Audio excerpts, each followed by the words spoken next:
अस्सलाम वालेकुम, मेरा नाम डॉक्टर आसिफ इजहार है और मैं बतौर medical specialist police and services hospital Peshawar में काम कर रहा हूँ। जो रात को लोग सोते हैं उनकी टांगों में दर्द होता है, सो इसमें बुनियादी तौर पे मुख्तलिफ़ चीज़ें पाई जाती हैं और उनको अगर मैं डिवाइड करूँ या उनका अगर अहाता करना चाहूँ तो उसमें ऐसे है कि बच्चों के अलग मसाइल हैं, फिर जो नौजवान हैं उनके अलग मसाइल हैं, जो बड़ी उम्र के लोग हैं, शुगर ब्लड प्रेशर के मरीज़ हैं, उनके अपने मसाइल हैं। सो ये एज रिलेटेड कुछ चीज़ें होती हैं। इसके अलावा एक बीमारी है जिसको रेस्टलेस लेग सिंड्रोम कहा जाता है, यानी टांगों में बेचैनी रहती है, रेस्टलेस रहती हैं आपकी टांगें रात के वक्त खुसूसन सोते हुए। सो ये चीज़ें जो हैं ये आपके उम्र के लिहाज से अगर मैं इसको डिवाइड करूं, सो बच्चों में जो है जिनकी ग्रोथ हो रही है, जो 5 साल से लेके 7 साल या इस तरह के 12-13 साल की उम्र तक के जो बच्चे हैं उनमें ग्रोथ हो रही होती है और उनकी एक्टिविटीज़, फिजिकल एक्टिविटीज़ जो हैं वो ज़्यादा होती हैं। सो उनकी ग्रोइंग बोन्स जो हैं उनको कैल्शियम और विटामिन डी ज़्यादा चाहिए होता है, उनको मिनरलाइजेशन के लिए, उनकी बोन बनने की जो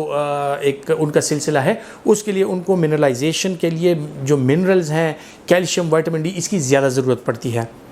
अब जब वो रात को लेटते हैं सो उनकी बोन्स की जो ग्रोथ हो रही है, कैल्शियम और विटामिन डी उनको अच्छी मिकदार में मिल नहीं रहा होता, सो इस वजह से उनकी हड्डियां कमज़ोर हो जाती हैं और जब वो लेटते हैं तो उनके जोड़ों में और खुसूसन उनकी टांगों में बहुत ज़्यादा दर्द होता है और ख़ास तौर पे जो छोटे बच्चे हैं वो अक्सर औक़ात रात को रोते रहते हैं। जो ज़रा बड़ी उम्र के लोग हैं, जो हमारी नौजवान नस्ल है, उन लोगों में ये है कि ज़्यादातर जो आजकल अगर देखा जाए मौसम के हवाले से अगर मैं बात करूँ, दिन भर वो अगर फिरते रहते हैं, उनकी स्वेटिंग होती है, उनका फटीग होता है, तो इस स्वेटिंग के दौरान उनके मुख्तलिफ़ किस्म के जो मिनरल्स हैं, मुख्तलिफ़ किस्म के जो इलेक्ट्रोलाइट्स हैं, वो उनके स्वेट्स के साथ उनका जो पसीना है उसके साथ उनका लॉस हो रहा होता है और वो उनके बदन से निकल रहे होते हैं। सो फ्लूइड इनटेक भरपूर तरीके से रखना ताकि उनमें डिहाइड्रेशन ना हो और फिर इन नमकियात को हासिल करना वापस जो पसीने की शक्ल में आपका जिस्म खो देता है वो बहुत ज़रूरी होता है। सो इसके लिए उन फ्रूट्स का इस्तेमाल बहुत ज़्यादा ज़रूरी है जिसमें नमकियात ज़्यादा मिकदार में पाई जाए, मिनरल ज़्यादा मिकदार में पाई जाए, सो उससे ये इनका जो प्रॉब्लम है ये हल हो सकता है। इसके अलावा जो फीमेल्स हैं यंग एज में, उनको अक्सर औकात जो है तो कैल्शियम विटामिन डी के साथ साथ खून की कमी होती है, आयरन की कमी होती है, विटामिन B12 और B कम्प्लेक्स की कमी होती है, जिसकी वजह से उनकी टांगों में बेचैनी सी रहती है। सो इस वजह से भी उनके टांगों में दर्द और बेचैनी रहती है और इस एज ग्रुप के जो लोग हैं उनको ज़्यादातर जो है तो विटामिन डी, कैल्शियम और आयरन सप्लीमेंटेशन की ज़रूरत पड़ती है, खुसूसन वो ख़वातीन जो अपने बच्चों को फीड कर रही हैं। सो उनमें फिर ये प्रॉब्लम थोड़ी ज़्यादा हो जाती है और उनकी हड्डियों और पट्ठों और जोड़ों के दर्द जो हैं वो ज़्यादा हो जाते हैं। जो उनसे बड़ी उम्र के लोग हैं 50s और 60s में जो है,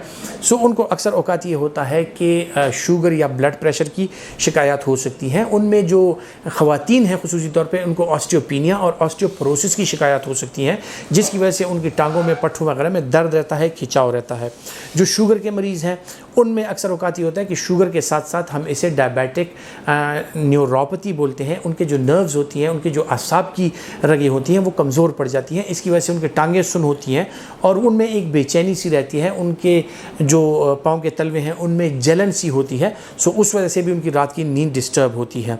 ब्लड प्रेशर के वो मरीज़ जो ब्लड प्रेशर के लिए दवाइयों का इस्तेमाल कर रहे हैं और उनमें पेशाब आवर दवाइयाँ हैं यानी डायोरेटिक्स हैं, सो उसके साथ साथ डायोरेटिक्स के साथ भी आपका जब पेशाब ज़्यादा आता है सो मुख्तलिफ़ किस्म की नमकियात का लॉस हो रहा होता है और ये नमकियात रिप्लेस करनी आपके लिए बहुत ज़्यादा ज़रूरी होती हैं। सो बाज़ औक़ात इन लोगों को पता नहीं होता और ये नमकियात रिप्लेस नहीं हो रही थी और इन नमकियात की कमी की वजह से जो है तो उनको रेस्टलेस लेग सिंड्रोम या इसी तरह जो पाँव में या पट्ठों में दर्द की जो अलामात हैं वो रात के वक्त ज़्यादा होती हैं। सो आप अपने इर्द गिर्द पे अगर नज़र डालें, अपने जिस्म पे और अपनी सेहत पे अगर नज़र डालें तो आपको यकीनन जो वजूहात मैंने बताई हैं इनमें कोई ना कोई वजह ज़रूर ऐसी होगी कि जिसको आप आइडेंटिफाई कर सकेंगे कि अगर मुझे ये प्रॉब्लम होती है तो पॉसिबली इस वजह से होती है और इसके लिए जो है तो फिर आप अपने डॉक्टर से मशवरा करके और उससे अपना इलाज करवा सकते हैं।